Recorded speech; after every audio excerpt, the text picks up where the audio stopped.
Good evening सभी को। शुरू कर रहा हूं मैं उपभोक्ता के व्यवहार का सिद्धांत। ज्यादा समय नष्ट ना करते हुए इसको बोलते हैं consumer behaviour, principle of consumer behaviour. तो आज जो हम बात करने वाले हैं वो करने वाले हैं प्रिंसिपल ऑफ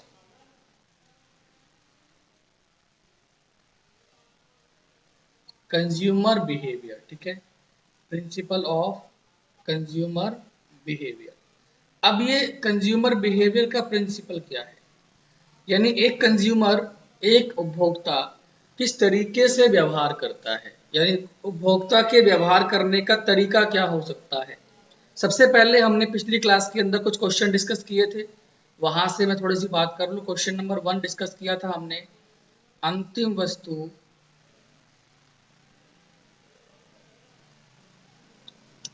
और मध्यवर्ती वस्तु में क्या अंतर है, ये डिस्कस किया था। अगर आप क्लास ले रहे हैं बहुत अच्छी बात है, अदरवाइज ये क्लास आपको रिपीटेडली मिल जाएगी साई अकेडमी फॉर सक्सेस के यूट्यूब चैनल पे, वहां पर जाकर भी आप इस क्लास को देख सकते हैं। ठीक है, तो यहाँ पर एक क्वेश्चन हमने यहाँ डिस्कस किया था, अंतिम वस्तु और मध्यवर्ती वस्तु की हमने बात कर ली थी। ठीक है, अब आपने और हमने पिछले चैप्टर में बात की थी दुर्लभता किसे कहते हैं, स्कार्सिटी क्या होती है, मैं इंग्लिश में बोल रहा हूँ जो इंग्लिश वाले बच्चे देख रहे हो अगर, और चयन क्या होता है, इस पे हमने बात कर चुके हैं। दुर्लभता और चयन की बात हम कर चुके हैं ऑलरेडी कि दुर्लभता क्या है और चयन क्या है, वहां पर भी हमारी हमारी बात काफी हो चुकी थी। ठीक है, अब जिन बच्चों को दुर्लभता चयन के बारे में, स्कार्सिटी सिलेक्शन के बारे में पता है, अंतिम वस्तु और मध्यवर्ती वस्तु का अंतर पता है, उनके लिए चीजें थोड़ी सी आसान रहेंगी, और जिनको नहीं पता है उनके लिए फटाफट फटाफट बता देता हूँ मैं, 2 सेकंड लगेंगी। ठीक है, और विस्तार से देखना तो फिर वो वीडियो आपको देखनी पड़ेगी। ठीक है, तो अंतिम वस्तु कौन सी होती है? अंतिम वस्तु वे वस्तुएं होती है बेटा जिनका उपभोक्ता अंतिम रूप से उपभोग करता है। जैसे बिस्किट आपने यूज कर लिया, आपने चीनी इस्तेमाल कर ली। ठीक है, गन्ना मध्यवर्ती वस्तु का एग्जाम्पल होगा। गन्ना जो है वो आपने इस्तेमाल नहीं किया है, आप क्या करोगे, या जो भी है किसान है वो नकदी फसल में भी आ जाता है कई बार, वो क्या करेगा, उस गन्ने को वो क्या करेगा, जाकर बेचकर आएगा और उससे चीनी बनेगी, तो ये मध्यवर्ती वस्तु होगी। दुर्लभता का मतलब क्या होता है? दुर्लभता का मतलब होता है कि वस्तुएं जो हैं उनकी डिमांड यानी ज़्यादा है, मांग वस्तुओं की ज़्यादा है। ठीक है, और उसकी जो कीमत है, जो पूर्ति है वो कम है। यानी यहाँ पर क्या हो गया, उसी वस्तु की कीमत तय होती है, देख लेना, जिसकी डिमांड ज़्यादा हो और सप्लाई कम हो। फॉर एग्जाम्पल, आज से कुछ समय पहले क्या होता था हमारे गांव वगैरह के अंदर, दूध की उतनी कीमत नहीं हुआ करती थी, है ना। दूध हो गई या मट्ठा जिसको आप चाय वगैरह बोल देते हो, उसकी उतनी कीमत नहीं हुआ करती थी, वो फ्री ऑफ कॉस्ट गाँव में मिल जाया करता था। बहुत महंगी कीमतें, खाने पीने की वस्तुओं की बहुत महंगी कीमतें नहीं हुआ करती थी। लेकिन धीरे धीरे वस्तु दुर्लभ हो गई जनसंख्या के बढ़ने से, और इनकी कीमतें जो है बहुत ज्यादा बढ़ गई। फॉर एग्जाम्पल, हमारे यहाँ पानी, पानी की कीमतें आज भी बहुत ज्यादा नहीं, कीमतें जो तय होती है हमेशा डिमांड और सप्लाई के रूल से तय होती है। डिमांड जितनी ज्यादा होती चली जाएगी, कीमत उतनी बढ़ती चली जाएगी। फॉर एग्जाम्पल, अगर आप बात करेंगे इंडिया में, इंडिया में अगर बात करेंगे कि पानी का क्या रोल है, किस तरीके से इंडिया में पानी जो है, या वाटर जो है इंडिया के अंदर वो किस तरीके से काम करता है, इंडिया में कितनी कीमतें हैं वाटर की, वो ज़्यादा मायने नहीं रखता।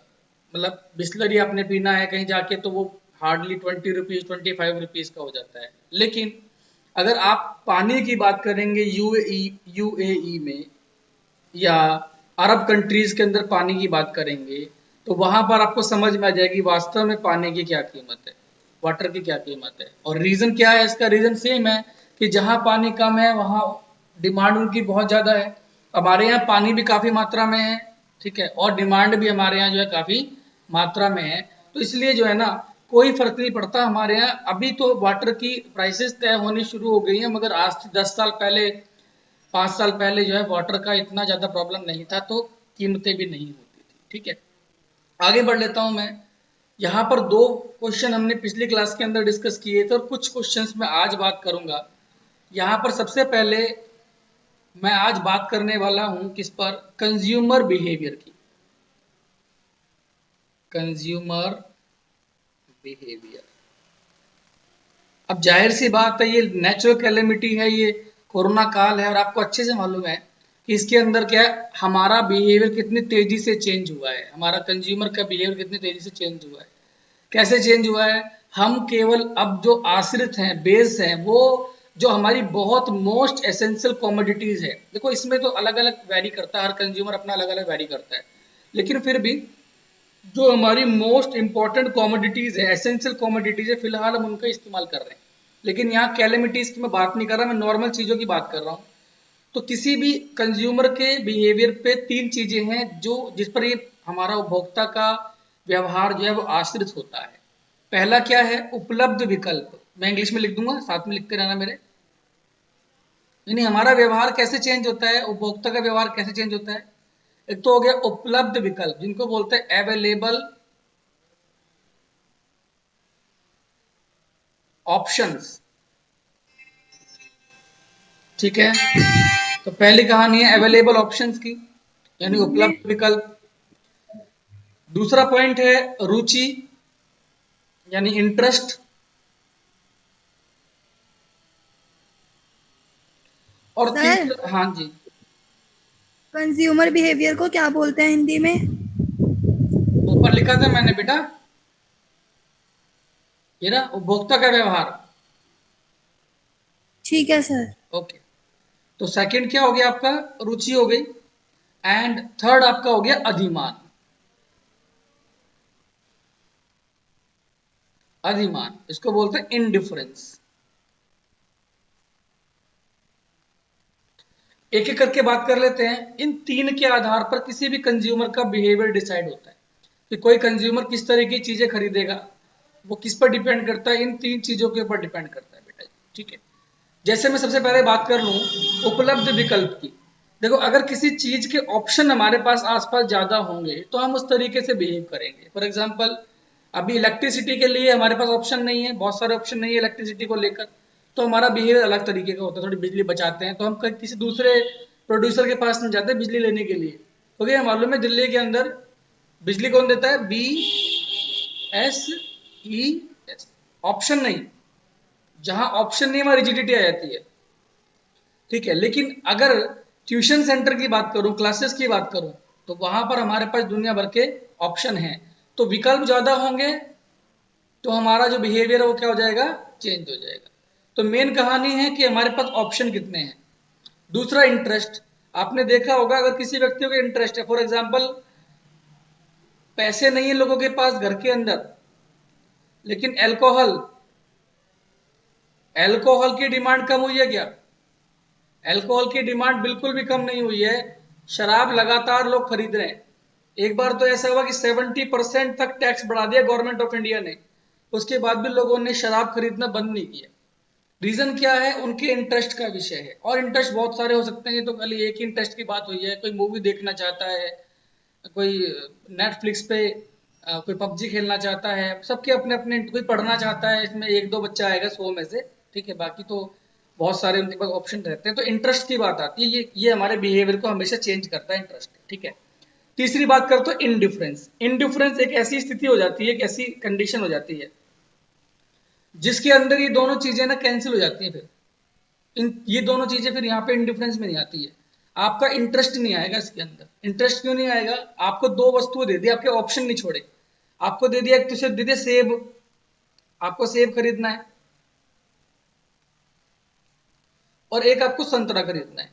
तो आपको ये ऑप्शन नहीं दिया, आपके पास ऑप्शन नहीं छोड़ा कि भाई अब सेब खरीदोगे संतरा खरीदोगे, कोई ऑप्शन छोड़ा ही नहीं आपके पास। तो इंडिफरेंस कर्व जब हम पढ़ेंगे, इसको हम वहां पे विस्तार से समझने की कोशिश करेंगे, ठीक है बेटा। तो ये हम तीन चीजें समझ लेना, किसी भी उपभोक्ता के पास, किसी भी कंज्यूमर के पास, कोई भी कंज्यूमर अपना बिहेवियर जो चेंज करता है वो इन तीन कारणों से करता है। अवेलेबल ऑप्शंस यानी उपलब्ध विकल्प, इंटरेस्ट यानी रुचि, अधिमान यानी कि इनडिफरेंस। अभी इनडिफरेंस की बात मैं करूंगा थोड़ी देर में, ठीक है। चलिए बढ़ते हैं आगे। अब आते हैं पॉइंट नंबर सेकंड पर। पॉइंट नंबर सेकंड क्या बोलता है इसका, शुरू में हम क्या समझ लेते हैं, शुरू में हम समझ लेते हैं, पहले देखो हमें पता है कि आप और हम, कोई भी उपभोक्ता, कोई भी कंज्यूमर है, जो कंज्यूमर बोलते हैं बेटा ध्यान रखना, हिंदी इंग्लिश में कंफ्यूज मत होना प्लीज। कोई भी उपभोक्ता है, कोई भी कंज्यूमर है, वो अनगिनत वस्तुओं का इस्तेमाल करता है। इनफाइनाइट चीजों को यूज करता है ना। कोई मोबाइल फोन यूज करता है, कोई हम बॉटल्स यूज करते हैं, पानी पीते हैं, खाना खाते हैं डिफरेंट टाइप का। तो ये हमारा जो बहुत सारे हमारे पास विकल्प होते हैं, बहुत सारी चीजें हम यूज करते हैं। तो मैं अगर लिख दूं यहाँ पे कि असंख्य वस्तुओं का, इनफाइनाइट कॉमोडिटीज का, सर एंड इसे हिंदी में क्या कहेंगे? बेटा 2 मिनट वेट करा करो, 2 मिनट वेट करा करो, मैं बता रहा हूँ अभी, ठीक है। रिकॉर्डिंग चालू है, फिर की आवाज आएगी, अच्छा नहीं लगता। इनफाइनाइट कॉमोडिटीज एंड सर्विसेज, ठीक है, इसको बोलते हैं, मैं सब बताऊंगा हिंदी में भी इंग्लिश में भी, टेंशन ना लेना इस चीज की। असंख्य वस्तु और सेवा, ठीक है। इनफाइनाइट कॉमोडिटीज एंड सर्विसेज का मतलब है असंख्य वस्तु और सेवाओं का हम उपभोग करते हैं। लेकिन अगर हम इस तरीके से कंज्यूमर के बिहेवियर को जानने के लिए गए, तो फिर क्या हो जाएगा, बहुत लोचा हो जाएगा। इट मीन्स बहुत ज्यादा प्रॉब्लम्स हो जाएंगी हमारे लिए समझना चीजों को जो है ना, बहुत ज्यादा मुश्किल हो जाएगा। और अगर चीजों को इस तरीके से समझना बहुत मुश्किल हो जाएगा, तो चीजें बहुत कंट्रोवर्शियल हो जाएंगी। और इसलिए हम क्या करेंगे, कंज्यूमर के बिहेवियर को समझने के लिए ये मान लेते हैं कि कंज्यूमर केवल दो चीजों का इस्तेमाल करेगा। ये मान लेंगे हम कि कंज्यूमर क्या करेगा, केवल दो चीजों का इस्तेमाल करेगा। पहला,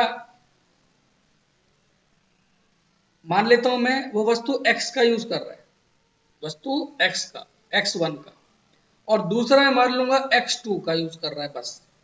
यानी मैं क्या करूंगा, जितनी चीजें वो खरीदता है उन सब की बात नहीं करूंगा मैं केवल बात करने वाला हूं केवल एक X1 वस्तु की, एक X1 कॉमोडिटी की, एक X2 वस्तु की, एक X2 कॉमोडिटी की। मैं इतनी बात करने वाला हूं यहाँ पर, ठीक है। तो अब जो हमारा नेक्स्ट क्वेश्चन यहाँ पर आ जाता है, वो क्वेश्चन आ जाता है जो हमने कल परसों वाली क्लास के अंदर लिख के हमने छोड़ा था।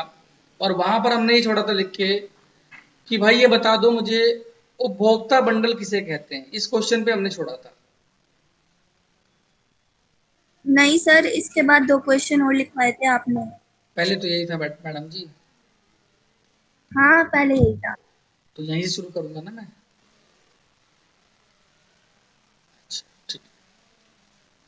उपभोक्ता बंडल किसे कहते हैं, ठीक है। यानी इसको बोलते हैं व्हाट इज कंज्यूमर बंडल, ठीक है। कुछ नहीं कहते, सेम चीज है, कंज्यूमर चेंज हो जाएगा, खाली बंडल वही रहेगा।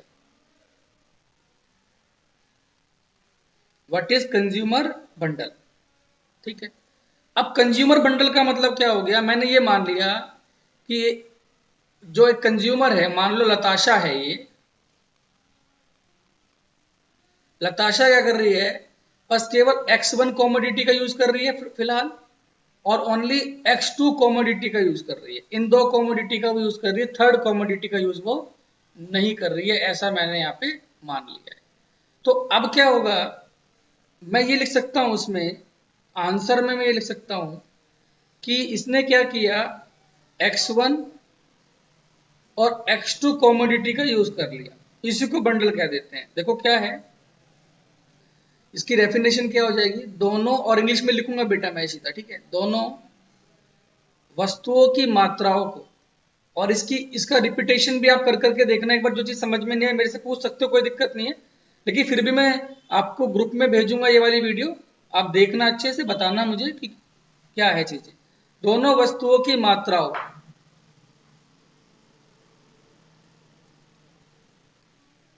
दोनों वस्तुओं की मात्राओं की कोई सम्मिलित राशि,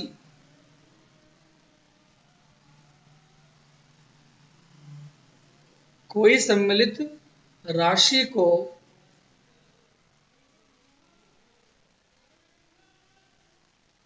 उपभोक्ता बंडल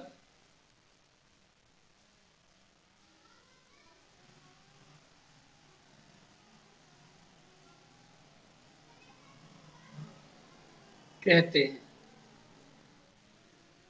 ठीक है। तो यहाँ क्या लिखोगे आप इंग्लिश में, देखो क्या है, दो वस्तुओं की मात्राओं की कोई सम्मिलित राशि को उपभोक्ता बंडल बंडल कहते हैं, ठीक है। तो लिखोगे कंज्यूमर बंडल इज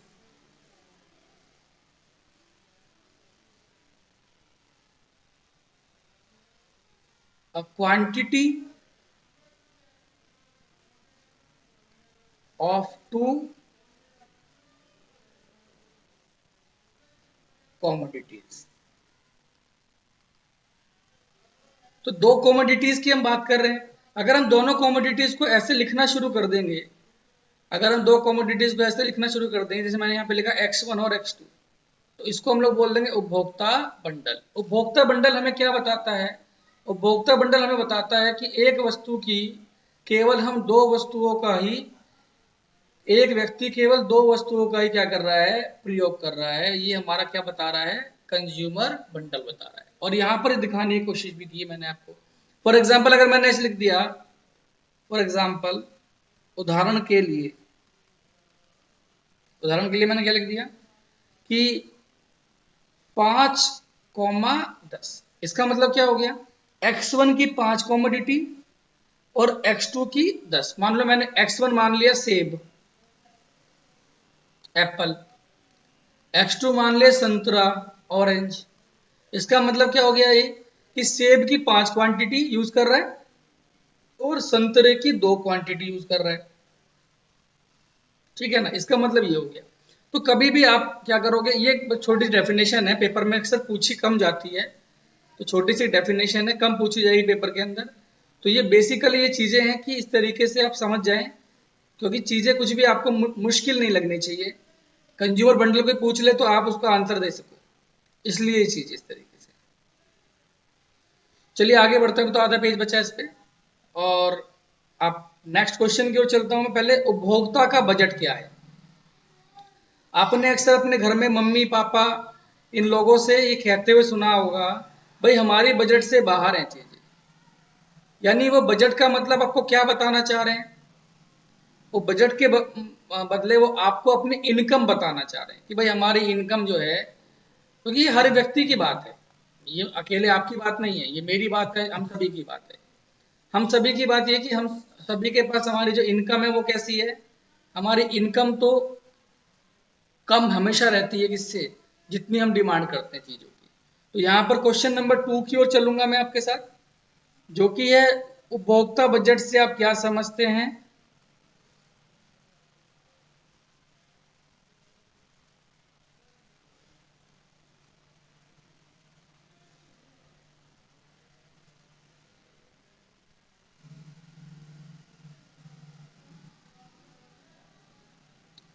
उदाहरण की सहायता से बताइए।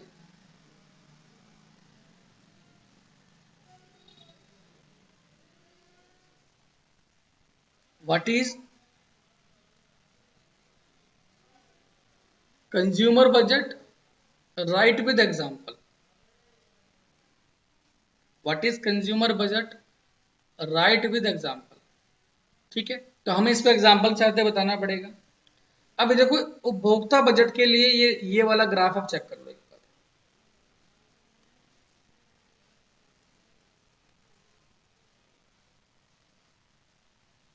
ये अब ये जो आपको दिखाई दे रहा है, ये जो आपको रेखा दिखाई दे रही है, मैं लिख इस तरह बना देता हूं इस पे। ये जो आपको लाइन दिखाई दे रही है, ये लाइन है किस चीज की? ये लाइन है आय की, मेरी इनकम की लाइन है। मतलब मैं अपनी बात कर रहा हूँ यहाँ पे, कोई उपभोक्ता की बात कर रहा हूँ, ये इनकम की लाइन है। यहाँ पर एक पॉइंट मेरे पास ए है, एक पॉइंट मेरे पास बी है, एक पॉइंट मेरे पास सी है। तो अब आपको क्या लगता है, अगर ये मेरी इनकम की लाइन है, तो मैं कितनी कीमत की वस्तु खरीद सकता हूँ? ए वाली को डेफिनेटली खरीद सकता हूँ, बी वाली को खरीद सकता हूँ, लेकिन सी वाली को मैं नहीं खरीद सकता, क्योंकि मेरे बजट से बाहर हो गई है। मेरा बजट केवल इतना है। कुछ और नाम दे देता हूँ, क्योंकि ए और बी मैंने ऑलरेडी लिख दिया है।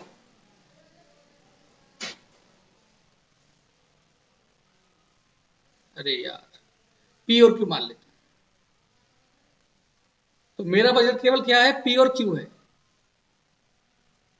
जबकि बच्चों की डिमांड सी है, तो क्या मैं सी चीज को ले सकता हूँ? लोन वगैरह का छोड़ा, यहाँ पे कुछ नहीं सोचना, खाली ये सोचना कि जितनी हमारे पास इनकम है उतना हम इसको इस्तेमाल कर सकते हैं।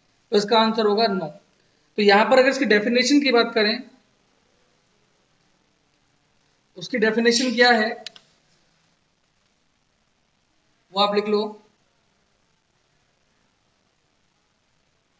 उपभोक्ता बजट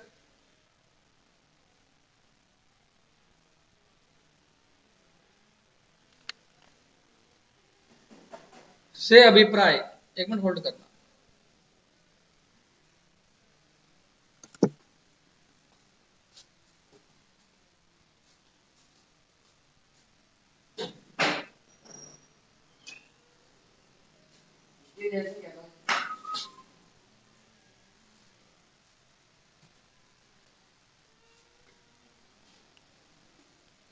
उपभोक्ता बजट से अभिप्राय क्या है?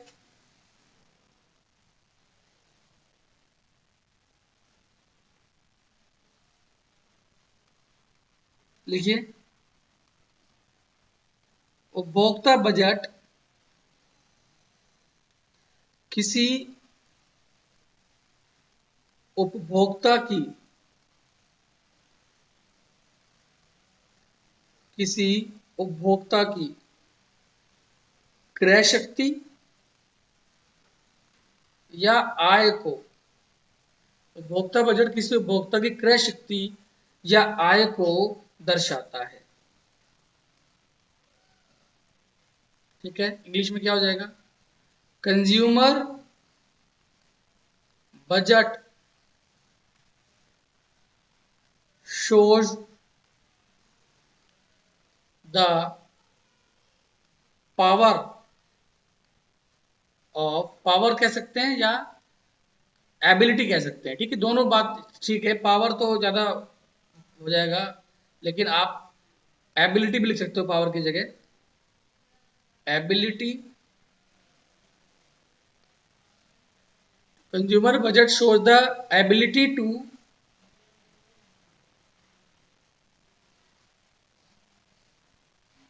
बाय और इनकम ऑफ अ कंज्यूमर। तो किसी कंज्यूमर की इनकम या किसी कंज्यूमर की आय, क्रय शक्ति, मतलब कितनी चीजें खरीद सकता है, उसके पास खरीदने के लिए ये लाइन आपको दिख रही होगी, वो केवल इतनी चीजें खरीद सकता है बेटा, इससे ज्यादा चीजें वो नहीं खरीद सकता है। तो जब वो इसको क्या दिखा रहा है, वो उपभोक्ता बजट केवल उसको दर्शाने की कोशिश कर रहा है कि वो इतनी चीजें क्या कर सकता है, खरीद सकता है। इससे पहले हमने उपभोक्ता बंडल पढ़ा जिसमें ये कहा गया केवल 2 ही चीज खरीदेगा। और यहाँ पर पी और क्यू मैंने इसलिए लिखा है कि पी का मतलब है पी क्वांटिटी, पी मतलब कोई वस्तु मान लेंगे इसको, और क्यू मतलब क्यू क्वांटिटी। ठीक है, इसको हम लोग बोल देते हैं उपभोक्ता बजट, जिसमें क्या है, ये दिखाता है कि एक उपभोक्ता के पास कितनी पावर है, कितने पैसे हैं, ताकि वो उन चीजों को खरीद सकता है। ये उसकी उन इनकम को शो करता है और कुछ नहीं। ठीक है, क्वेश्चन नंबर 3 पर चलते हैं।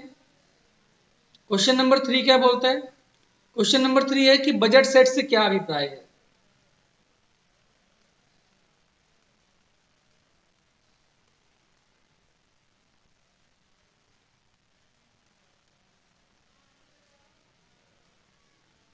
ठीक है, मतलब what is budget set, what is budget set. तो बजट सेट क्या है, अगर मैं बजट सेट की बात करूं, ठीक है, अब यहां पर फॉर एग्जांपल मैं आपको पहले बताऊंगा, फिर डेफिनेशन करेंगे, इसकी एग्जांपल बताता हूं पहले। तो ये मान लेते हैं कि एक कंज्यूमर है और कंज्यूमर की इनकम क्या है, एम। लेट कर लिया मैंने, एक कंज्यूमर है और इस कंज्यूमर की इनकम को मैंने क्या मान लिया, एम मान लिया। मान लीजिए कोई उपभोक्ता है जिसकी आय क्या है, एम है, और दोनों वस्तुओं की कीमतें क्रमशः P1 और P2। तो P1 और P2 दो, अब एक दो वस्तु यूज कर रहे हैं, एक कॉमोडिटी 1 यानी एक वस्तु एक, इसको उपभोक्ता बोलते हैं, और ये आय है बेटा, इनकम है, आय को हमने एम मान लिया। कॉमोडिटी 1 यानी वस्तु एक, इसको मैंने P1 मान लिया। वस्तु एक की जो कीमत है उसको मैंने P1 मान लिया, और वस्तु दो की जो कीमत है, कॉमोडिटी 2 की जो कीमत है, उसको मैंने Q1 मान लिया। अब अगर मुझे दिखाना होगा, बजट सेट दिखाना होगा, तो बजट सेट में कैसे दिखाऊंगा?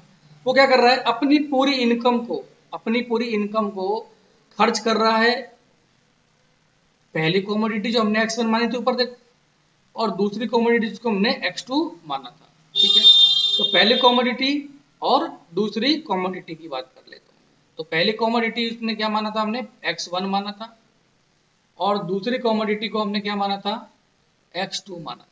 तो हमने क्या किया, x1 और x2 कॉमोडिटी को हमने क्या करना है, यूज करना है। तो अब क्या हो गया, उसने पूरी इनकम, अपनी पूरी इनकम यानी m कहाँ खर्च कर दी, x1 p1 plus x2 p2 पर। ये ध्यान रखना, ये आपका किसका फॉर्मूला है, बजट सेट का। यानी बजट सेट आपको क्या दिखा रहा है कि x1 पे खर्च कर रहा है p1, तो मल्टीप्लाई करेंगे। फॉर एग्जांपल देखो, मैं अगर समझा दूं उसको, ये है x, यानी 4 वस्तुओं का यूज कर रहा है, जबकि 5 रुपए कीमत है। मान लो सेब है, ये 4 सेब खा रहा है, और एक सेब की कीमत कितनी है, 5 रुपए। तो टोटल रुपए कितना खर्च कर रहा है, 20 रुपए। यहां पर ये संतरे जिसकी कीमत 2 रुपए है, और ये यहां पर 5 संतरे खा रहा है, तो उसका मतलब 2 गुणा 5 कितने, 10 रुपए खर्च कर रहा है। अगर इस स्थिति में आपसे वो कह दे कि इसकी टोटल इनकम निकाल दो, आप निकाल दोगे, क्या करोगे, 4 इंटू 5 प्लस 2 इंटू 5, तो m की वैल्यू कितनी हो जाएगी आपकी, 20 plus 10 is equal to 30।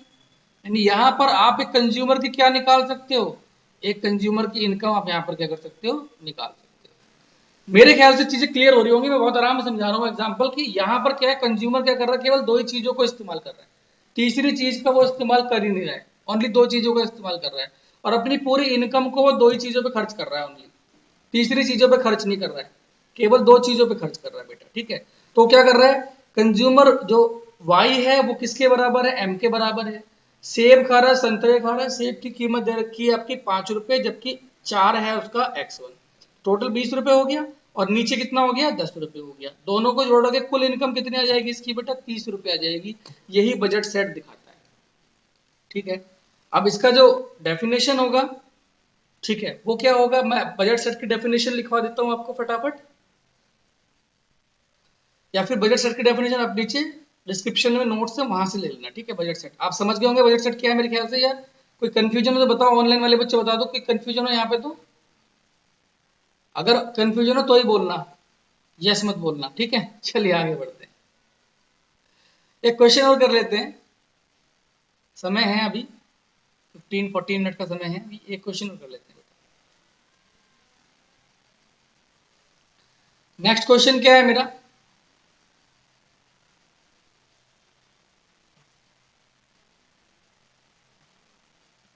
Sir budget line क्या है? हाँ जी, बजट लाइन क्या है, वो अभी बजट लाइन पर आ रहे हैं, बस पहले एक छोटा सा क्वेश्चन कर लो उससे पहले, वो है बजट प्रतिबंध किसे कहते हैं। बजट प्रतिबंध किसे कहते हैं, व्हाट इज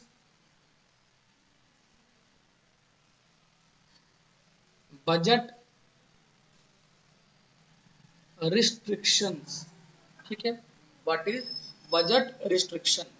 तो बजट प्रतिबंध किसे कहते हैं, बजट रिस्ट्रिक्शंस क्या है। तो मैं जो इक्वेशन लिख रहा हूं उसको ध्यान देना, मैं क्या बोल रहा हूं, P1 x1 plus P2 x2 is less than या इक्वल टू m। ये दो इक्वेशन अलग अलग, मैं इसको दो जगह लिख देता हूँ, कोई बात नहीं, ताकि क्लियर हो जाए। 3 कंडीशन हो सकती हैं, पहली कंडीशन ये हो सकती है, दूसरी कंडीशन बेटा ये हो सकती है P1 x1 plus P2 x2 is equal to m, और तीसरी कंडीशन क्या हो सकती है, P1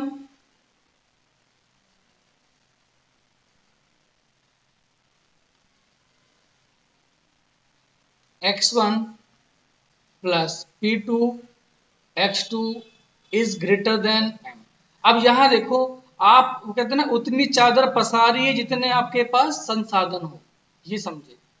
यहां पर क्या है, बचत है, आपने जितने जितने पैसे खर्च किए हैं उससे ज्यादा पैसे आपने कमाए हैं, देख रहे हो आप, ये आय है, ये इनकम है, और ये खर्च किया हुआ पैसा है, P1 x1 P2 x2 पर ये खर्च किया पैसा है। और ये पैसे कमाए हुए हैं। यहाँ पर आ जाओ, दोनों बराबर हो गए, ये भी कोई समस्या नहीं है, बचत जीरो है लेकिन कोई बात नहीं, यहाँ भी कोई समस्या है नहीं है। ये कंडीशन नहीं हो सकती है। अब ये तीसरी वाली कंडीशन क्यों नहीं हो सकती है? यहां पर क्या दिखा दिया इसने कि आपकी आय, आपकी इनकम किससे ज्यादा है? P1 X1 plus P2 X2 से कम है। यानी आप आमदनी अठन्नी और खर्चा रुपया,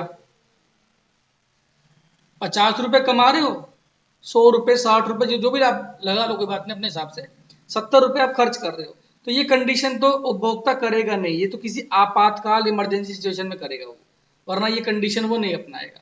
वो कंडीशन कौन सी अपनाएगा? वो कंडीशन केवल ये अपनाएगा, ये दो कंडीशन अपना सकता है। इसी को बोलते हैं बजट प्रतिबंध, बजट रिस्ट्रिक्शन। रिस्ट्रिक्शन समझते हो? यहाँ रिस्ट्रिक्शन आ गई उसके सामने कि P1 X1 P2 X2 जो है वो किससे ज्यादा नहीं होने चाहिए?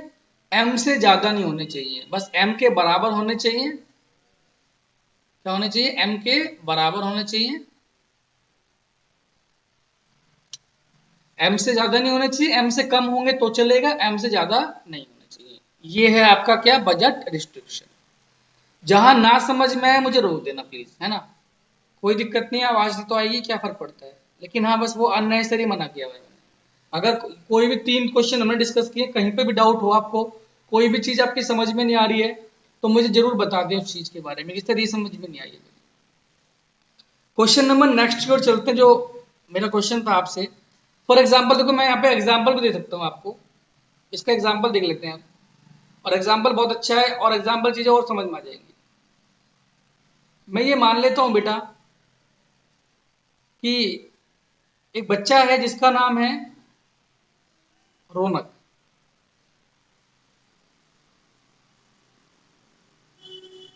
ठीक है। इसकी इसके बाद मान लो 20 रुपए, कितने रुपए इसके बाद? 20 रुपए। अब क्या है इन 20, और देखो ये एक चीज खरीदता है, मान लो ये खरीदता है, एक सेब खरीदता है, इस सेब की कीमत 5 रुपए है। और एक संतरा खरीदता है, इसकी कीमत भी कितनी है? 5 रुपए। अब ये क्या कर सकता है?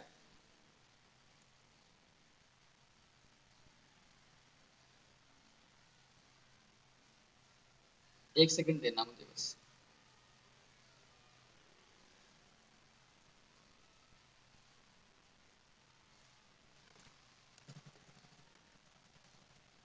जी, अभी क्या कर सकता है? इसके पास दो ऑप्शन है। अब देखो मैं बनाऊंगा, जैसे आप 10th क्लास के बच्चे हो थे पहले, जब आपने प्रायिकता किया, तो देखो यहाँ पे क्या कर सकता हूं मैं। या तो मैं कर सकता हूँ 0 और 1, यानी वो क्या, तब भी इसके बजट में ही बात है ना, 5 रुपए खर्च कर रहा है यहाँ पे। या मैं ऐसे लिख सकता हूँ 0 और 0, यहाँ वो कोई पैसा ही नहीं खर्च करना चाहता, कोई बात नहीं भाई। 0 और 2, 0 और 3, 0 और 4, है ना, यहाँ 20 रुपए खर्च हो गए उसके। अगर आप ये सोचो कि सर जी 0 और 5 कर दो, तो ये तो पॉसिबल नहीं है। टोटल रुपए 20 है, यहाँ 5 रुपए खर्च कर रहा है, यहाँ 10 रुपए खर्च कर रहा है, यहाँ 15 रुपए खर्च कर रहा है, यहाँ 20 रुपए खर्च कर रहे हैं। या क्या हो सकता है? 1 और 1, 1 और 0, 1 और 2, 1 और 3। या क्या हो सकता है? 2 और 0, 2 और 2, 3 और 2 और 2 तक हो गया था, तो 3 और 0, 3 और 1, 4 और 0, यही कंडीशन हो सकती है, इसके अलावा कुछ नहीं। क्योंकि देखो ये 20 रुपए खर्च हुए, 3 और 1 4, 20 रुपए खर्च हो गए, 15 ठीक ही चल रहा है काम। 2 और 2 4, 20 रुपए खर्च हो गए, 10 रुपए खर्च हुए हैं, 20 रुपए खर्च हो गए, 15 रुपए खर्च हो गए, ठीक है। तो इन इन किसी भी सिचुएशन में समस्या नहीं है, इस किसी भी सिचुएशन में क्या नहीं है? समस्या नहीं है। समस्या केवल एक ही सिचुएशन के अंदर है, और वो समस्या कौन सी सिचुएशन के अंदर है? कि ये जो यूज कर रहा है यहां पर, वो 4 और 1 नहीं कर सकता, ये ध्यान रखना। यही बजट लाइन है बस। बजट लाइन क्या दर्शाती है? बजट सेट और बजट लाइन में क्या अंतर है देख लो। बजट सेट कहता है दो कंडीशन हो सकती है गुरुजी। पहली कौन सी? P1 X1 प्लस P2H2 बराबर M। दूसरी कंडीशन क्या बोलता है, P1X1 plus P2X2 is less than M। लेकिन बजट रेखा क्या कहती है कि P1X1 प्लस P2X2 बराबर M। बस यही कंडीशन कि पूरा पैसा वो क्या करेगा, वो पूरा पैसा खर्च करेगा। अगर वो पूरा पैसा खर्च नहीं करेगा तो हम नहीं मानते उस चीज को। ठीक है बेटा, बजट रेखा से ही स्टार्ट करूंगा मैं अगली क्लास में फिर दोबारा। ठीक है, हाँ अब बताओ, किसी का डाउट हो तो बताओ फटाफट।